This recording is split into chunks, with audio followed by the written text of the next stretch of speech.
Termiz shahridagi Tantanalar saroyida 8-mart Xalqaro xotin-qizlar bayrami munosabati bilan bayram tadbiri tashkil etildi. Tadbirda shahrimizning mo'tabar onaxonlari, hurmatli opa-singillari hamda turli sohalarda faoliyat yuritayotgan xotin-qizlar ishtirok etdi. Tadbirda Termiz shahar hokimi so'zga chiqib, barcha ayollarni ushbu qutlug' bayram bilan samimiy muborakbod etdi. O'z nutqida ayollarning jamiyatdagi o'rni, ularning oiladagi muqaddas vazifasi va mamlakat taraqqiyotiga qo'shayotgan ulkan hissasi alohida e'tirof etildi. Ayol hayot manbai, mehr-muhabbat timsoli, oilaning mustahkam tayanchi hisoblanadi. Bugungi kunda yurtimizda xotin-qizlarning huquq va manfaatlarini ta'minlash, ularning bilim olishi, kasb-hunar egallashi hamda jamiyat hayotidagi faol ishtirok etishi uchun keng imkoniyatlar yaratilayotgani alohida qayd etildi.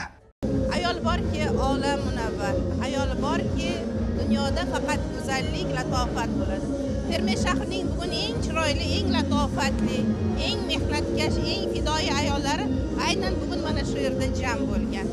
Bu tantanada har bir ayolning qalbidagi, yuzidagi, ko'zidagi tabassum yurtboshimizning biz ayollarga ko'rsatayotgan mana shunday shart-sharoitlari bois deymiz. Bayram davomida shahar madaniyat xodimlari tomonidan tayyorlangan kuy-qo'shiqlar, sahna ko'rinishlari hamda dilrabo madaniy chiqishlar namoyish etilib, ishtirokchilarga ko'tarinki kayfiyat ulashildi.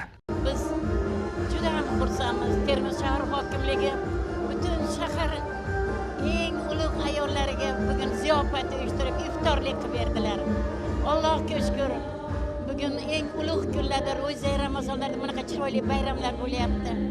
Hammamiz Allohdan tiladik, tilagan tilaklarimiz ijobat bo'lsin, yurtimiz tinch bo'lsin, ayollarimiz umri uzoq bo'lsin. Ayol baxtli bo'lsa, jamiyat baxtli bo'ladi. Ayol baxtli bo'lsa, bolalar baxtli bo'ladi.